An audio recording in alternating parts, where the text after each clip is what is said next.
Want to make the most amount of coin possible in Medieval Dynasty? Then listen up. I recently got the achievement for making over 1 million coins in this game. And since the newest Medieval Dynasty update, many items have had a change in price. So in this video, we are going to go over the best and fastest ways to make money in Medieval Dynasty. Starting with early game options, let's start with exploration. Exploration is one of the easiest ways to make money in Medieval Dynasty. Regardless of what map you're playing on, all over the map you could find barrels, abandoned wagons, abandoned camps, and now abandoned buildings just full of valuable items to sell. All this abandoned gear is ripe for the taking, so it's best to stop by these points of interest and pick up any loot to be had. You'll be able to find all sorts of loot, whether it be coin, food, drinks, potions, clothing, and copper, bronze, and iron tools, all of which can either be used or sold off to vendors for good money early on. So if you happen to find any pickaxes or even a bow and some arrows, I would recommend saving those, as we will have use for those items to make even more money. Next on the list, we have the simple bag. Simple bags can be handcrafted and currently only cost 1 leather per bag to make. You may come across leather while exploring, but you can also generate leather by hunting and skinning certain animals, like the deer, boar, moose, and the wisent. Or you can generate leather by placing some hunters in your hunting lodge and setting them to gather leather, which they will then either place in the hunting lodge chest or the resource storage if you have one. Our next money-making item on the list is roasted meat, which you will acquire through hunting. Hunting is one of the best ways to make money whether you're in the early or mid game, because you will be able to stock up on meat and leather at the same time. The animals I would recommend hunting if you're looking to make money would be deer, boar, moose, bears, and the wisent, and I'll go over why. Aside from the bear, who drops fur and meat, each of these animals drops leather and meat, which you can convert both into simple bags and roasted meat, which can be sold in bulk for a lot of money.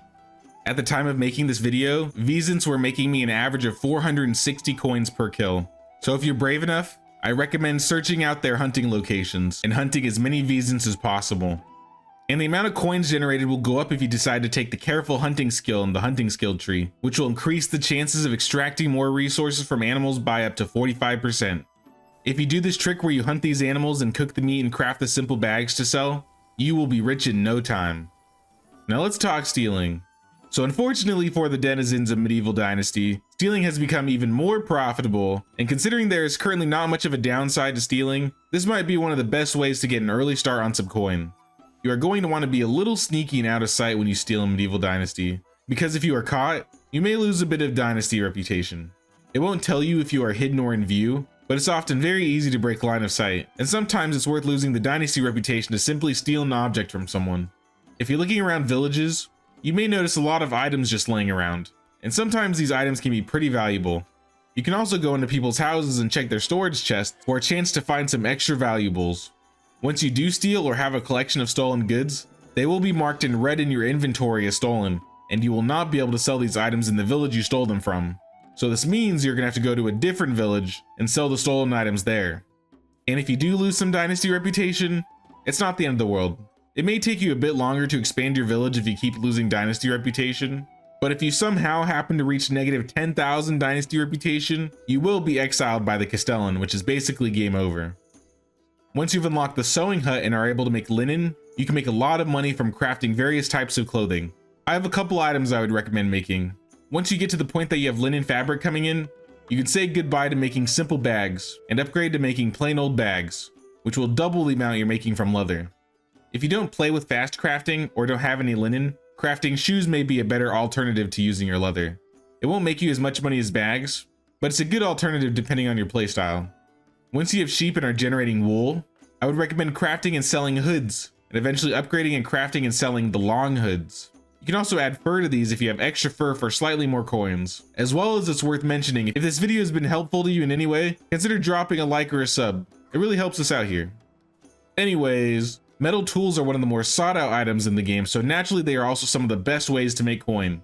Starting with copper, when you first start mining and build your smithy, generally you are going to want to obtain copper and smelt them into bars for your smithy.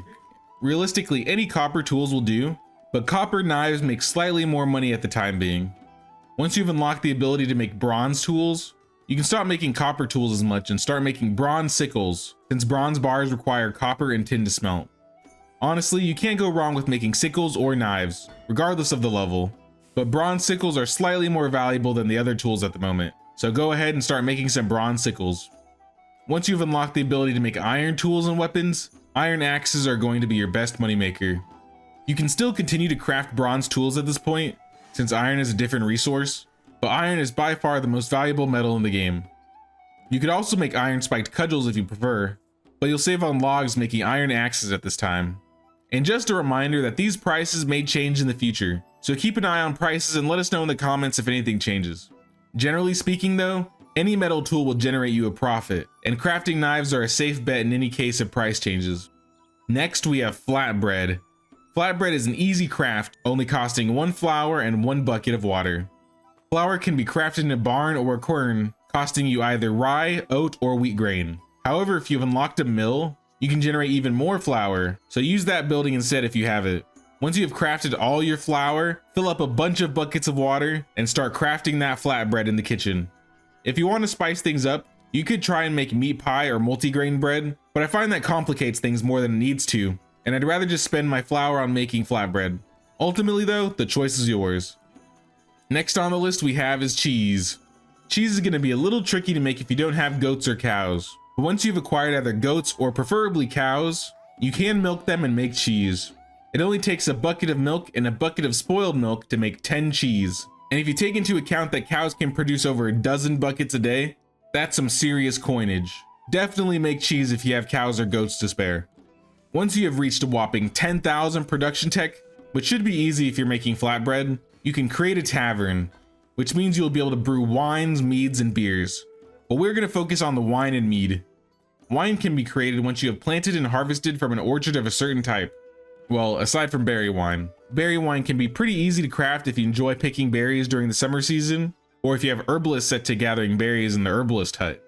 The 4 other wines though that can be created are apple, pear, plum, and cherry. They're all relatively close to the same amount of coin on average, but from a few tests I did, plum and cherry wine seem to be the better wines to make. Just slightly though. Mead on the other hand can be crafted using 1 bucket, 1 mead bottle, and 8 honeycomb, which can be acquired after building an apiary. Once you have honey being generated, start brewing mead and selling it for some good coin. Once you have farmed your field a couple of times, you may notice you have a lot of extra seeds on hand. These seeds are another good item you can sell, especially flax seeds. Flax seeds can be acquired by simply planting flax in the spring, harvesting the flax in the summer, then threshing your flax in a barn. Flax seeds definitely took a hit from the recent coin nerfs, but flax is still the best seed to sell, and I felt it was at least worth to mention in this list. And just as a bonus, I'm going to give you what I think is the best way to boost the amount of money you make in this game, which is to take the barter skill in the diplomacy skill tree as soon as you can. The most straightforward ways to level diplomacy is by selling items, completing quests, and flirting with villagers. Do this enough to get 3 points into barter, which will improve buying and selling prices by 30%. Once you have this, you can pretty much flip any raw resource on the market and make a nice profit out of it.